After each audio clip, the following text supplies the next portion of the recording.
Hi guys, welcome back to Vandi Malayalam and welcome back to the part 2 review video of the all new Bajaj Pulsar NS 400Z.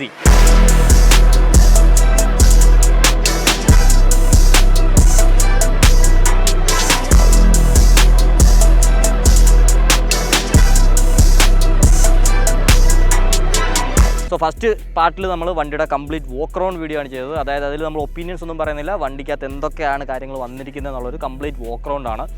രണ്ടാമത്തെ പാർട്ടായിട്ടുള്ള ഈ പാർട്ടിലാണ് നമ്മൾ ഇതിൻ്റെ detail ആയിട്ടുള്ള ഒരു ride ഒപ്പീനിയനെ പറ്റി സംസാരിക്കാൻ പോകുന്നത്. രണ്ടും കൂടെ ഒരു വീഡിയോക്കകത്ത് എന്തുകൊണ്ട് ചെയ്തുകൂടാന്ന് ചോദിക്കുന്നതിനുള്ള ഉത്തരം എന്താണെന്ന് വെച്ചാൽ അത് വലിയൊരു വീഡിയോ ആയിപ്പോൾ 20 മിനിറ്റ്സിന് മേളിൽ ഇപ്പോൾ. സോ ആരും 20 മിനിറ്റ്സിന് മേലുള്ള വീഡിയോസ് കാണാനായിട്ട് ആഗ്രഹിക്കുന്നില്ല എന്നാണ് എനിക്ക് മനസ്സിലാക്കാൻ സാധിച്ചത്. സോ നമ്മളിതിനെ കട്ട് ചെയ്ത് രണ്ട് പാർട്ടാക്കി. സോ വോക്ക് അറൗണ്ട് കാണാൻ അല്ലെങ്കിൽ ഫീച്ചേഴ്സ് മാത്രം അറിയാൻ ആഗ്രഹമുള്ള ആളുകൾക്ക് ഫസ്റ്റ് പാർട്ട് കാണാം. റൈഡ് എക്സ്പീരിയൻസിനെ പറ്റിയുള്ള ഒപ്പീനിയൻ അറിയാനായിട്ട് ആഗ്രഹമുള്ളവർക്ക് സെക്കൻഡ് പാർട്ടും കാണാം. കുറച്ചും കൂടി എളുപ്പമുള്ള പരിപാടിയാണ്. ഇത് രണ്ടും നമ്മുടെ പ്ലേലിസ്റ്റിലുണ്ടാവും, പാർട്ട് 1 പാർട്ട് 2 എന്ന് പറഞ്ഞിട്ട്. സോ ഒപ്പീനിയനിലേക്ക് പോകാം.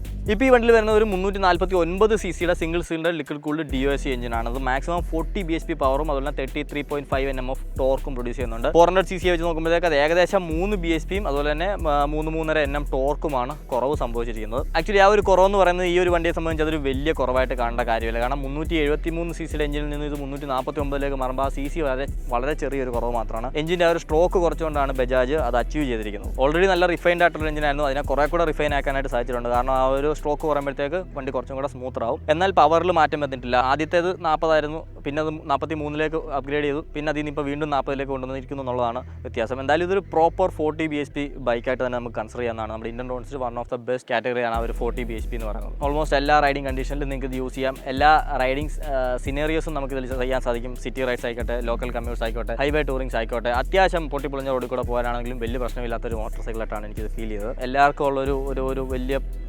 ആകുലതയാണ് ഇത് 350 കുറച്ചപ്പോഴത്തേക്ക് പെർഫോമൻസ് വലിയ ഡ്രോപ്പ് വന്നു എന്നുള്ളത്. ആക്ച്വലി ഓൺ പേപ്പർ സ്പെക്സ് എല്ലാം തന്നെ 400 സെയിം ആണെന്നാണ് ബജാജ് ക്ലെയിം ചെയ്യുന്നത്.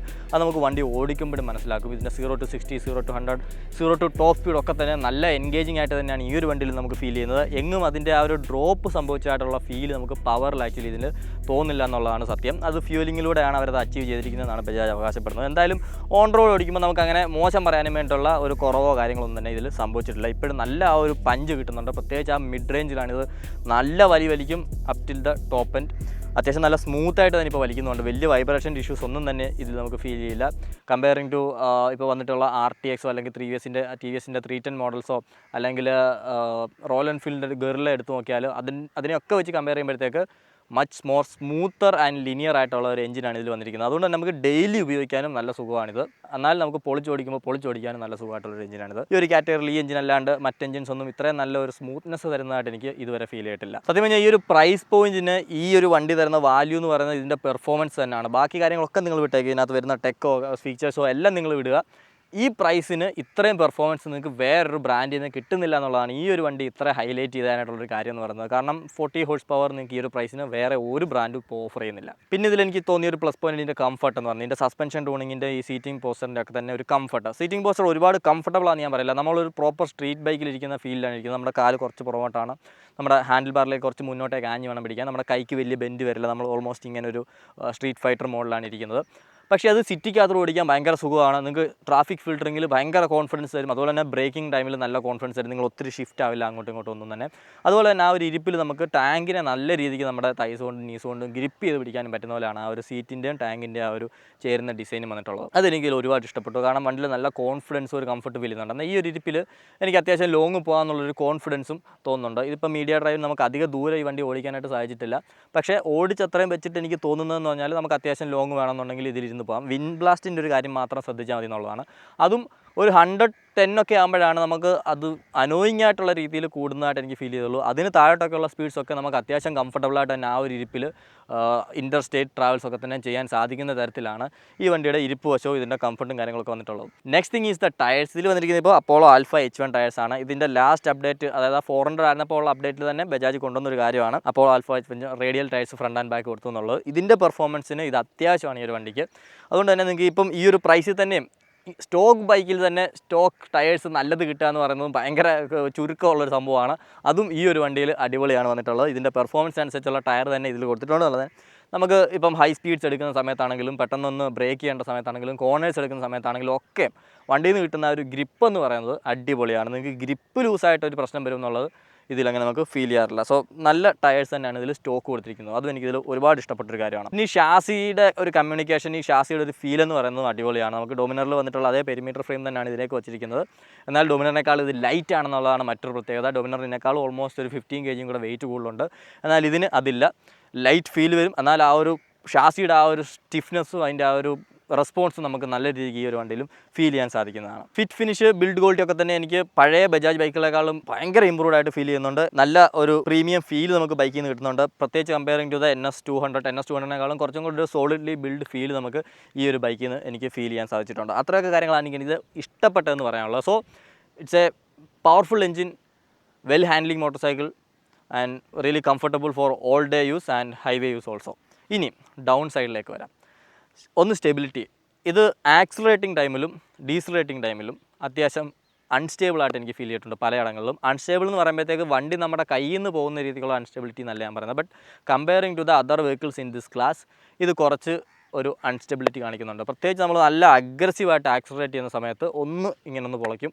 അതുപോലെ തന്നെ അതേ വരവ് നമ്മൾ ലേറ്റ് ബ്രേക്ക് ചെയ്യാനോ അതുപോലെ തന്നെ പെട്ടെന്ന് ബ്രേക്ക് ചെയ്യാനോ ഒക്കെ നോക്കുമ്പോഴത്തേക്ക് ഒന്ന് പൊളയ്ക്കും. ആ പൊളവ് ഒരുപാടായിട്ട് നമുക്ക് പേടിക്കുന്നല്ല. Comparing to the other bikes നമുക്കത് കുറച്ചും കൂടി ഇതിൽ ഫീൽ ചെയ്യുന്നുണ്ട്. ഈ ഒരു അൺസ്റ്റെബിലിറ്റി എനിക്ക് ആ 400 ഓടിച്ചപ്പോഴും ഉണ്ടായിരുന്നു. ഇപ്പോൾ ഈ 349 ഓടിച്ചപ്പോഴും അതിന് വലിയ മാറ്റങ്ങളൊന്നും തന്നെ വന്നിട്ടില്ല. ഇതെനിക്ക് മനസ്സിലാക്കാൻ സാധിച്ചത് ഇത് കുറച്ചും കൂടെ സിറ്റി റൈഡുകൾക്ക് അല്ലെന്നുണ്ടെങ്കിൽ നമ്മുടെ ഡേ ടു ഡേ റൈഡിന് വേണ്ടി കാലിബ്രേറ്റ് ചെയ്തൊരു സസ്പെൻഷൻ സെറ്റപ്പ് ആയതുകൊണ്ടാവാം ഇതിങ്ങനെ ബിഹേവ് ചെയ്യുന്നത്. അതിൻ്റെ കാലിബ്രേഷൻ കുറച്ചും കൂടെ ബെറ്റർ ആക്കുകയാണെന്നുണ്ടെങ്കിൽ അത് ഒഴിവാക്കാൻ സാധിക്കുന്നതാണ്. പക്ഷേ മേ ബി നമ്മൾ കംഫർട്ടിൽ കുറച്ച് സാക്രിഫൈസ് ചെയ്യേണ്ടി വരും. ഇപ്പോൾ ഇതൊരു nice perfect balance for every one ഞാൻ പറയും. കാരണം നല്ല രീതിക്ക് അഗ്രസീവായിട്ട് ഓടിക്കുന്ന ആളുകൾക്കും ടെക്നിക്കലായിട്ട് ഓടിക്കുന്ന ആളുകൾക്കും ഇത് ഓടിക്കുന്നതുകൊണ്ട് ബുദ്ധിമുട്ടില്ല. എന്നാൽ ഒന്നും അറിയാത്ത ഒരു ബിഗിനർ ഓടിച്ചാലും അല്ലെങ്കിൽ കുറച്ച് റൈഡിങ് എക്സ്പീരിയൻസ് ഉള്ള ഒരാൾ ഓടിച്ചെന്ന് പറഞ്ഞാലും നിങ്ങൾക്ക് രണ്ട് ആളുകൾക്കും വലിയ കുറ്റം പറയാത്ത രീതിക്കുള്ള നല്ല ഒരു ഹാൻഡ്ലിങ്ങും കംഫർട്ടും തരുന്ന രീതിക്കാണ് ഇതിനെ സെറ്റ് ചെയ്തിരിക്കുന്നത്. അതുകൊണ്ടാവാം മേ ബി അങ്ങനെ ഒരു പ്രശ്നം ഇതിൽ വന്നിരിക്കുന്നത്. പിന്നെ ഇതിൻ്റെ ബ്രേക്കിംഗ് ഡിപ്പാർട്ട്മെൻറ്റ് നല്ല രീതിക്ക് ഇമ്പ്രൂവ് ചെയ്യാവുന്നതാണ്. ഓൾറെഡി ഇതിന് മുമ്പുള്ള അപ്ഡേറ്റിൽ ഇവർ ബ്രേക്ക് പാഡ്സ് ഒക്കെ സിൻഡേഡ് ആക്കി കൊടുത്തുകൊണ്ട് തന്നെ അപ്ഗ്രേഡ് ചെയ്തിരുന്നു. പക്ഷേ അതിനേക്കാൾ കൂടുതൽ അപ്ഗ്രേഡ്സ് ഇതിനെ ഉണ്ടെങ്കിൽ കുറച്ചും കൂടെ ബെറ്റർ ആയിട്ടുള്ള ഒരു കോൺഫിഡൻസും ബ്രേക്കിംഗ് ഫീൽ ചെയ്തെന്ന് കിട്ടാൻ സാധിക്കുന്നതാണ്. ഇപ്പോൾ ഗ്രിമിക്കയുടെ നോർമൽ ആക്ച്വൽ കാലിപ്പേഴ്സാണ് കൊടുത്തിരിക്കുന്നത്. ഡൊമിനറിലുള്ള പോലെയുള്ള ഒരു റേഡിയൽ കാലിപ്പർ ഇതിന് കൊടുക്കുകയാണെന്നുണ്ടെങ്കിൽ ഈ വണ്ടിയുടെ ബ്രേക്കിംഗ് പെർഫോമൻസ് നെക്സ്റ്റ് ലെവലിലേക്ക് പോകും.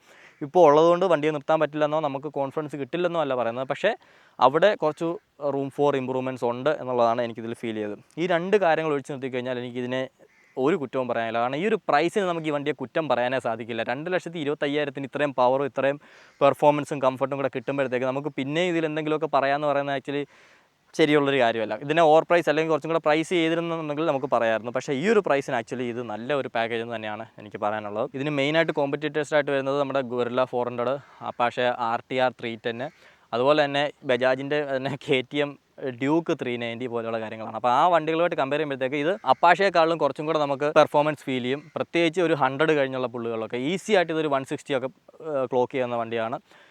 വെറുതെ ഒന്ന് പുള്ളി ചെയ്യുമ്പോൾ തന്നെ നമുക്കിത് 150 ക്ലോക്ക് ചെയ്യുന്നുണ്ട്. സോ നമ്മൾ നന്നായിട്ടൊന്ന് അറിഞ്ഞ് പുഷ് ചെയ്ത് കഴിഞ്ഞാൽ ഇത് ഈസി ആയിട്ട് 160 ഒക്കെ ക്ലോക്ക് ചെയ്യാൻ പറ്റും. ഗൊറില്ല വെച്ച് നോക്കുമ്പോഴത്തേക്ക് ഇത് അത്രയും അഗ്രസീവ് അല്ല. ഗൊറില്ലയ്ക്ക് കുറച്ചും കൂടെ ആ ഒരു സ്ട്രോങ് പഞ്ച് ഉണ്ട്. കാരണം അതിന് 14 Nm ഓഫ് ടോർക്ക് വരുന്നുണ്ട്. ഇതിനേക്കാൾ ഏകദേശം ഒരു 6.5 Nm ടോർക്കും കൂടെ കൂടുതൽ വരുന്നുണ്ട്. അപ്പോൾ അതിൻ്റെ ഒരു പഞ്ച് ഫീൽ ചെയ്യും. പക്ഷേ അതിനേക്കാളും കുറച്ചുകൂടെ ലൈറ്ററായിട്ട് ഫീൽ ചെയ്യുന്നതും ബെറ്റർ ഹാൻഡ്ലിംഗ് ആയിട്ട് ഫീൽ ചെയ്യുന്നത് എനിക്ക് NS400G ആണ്.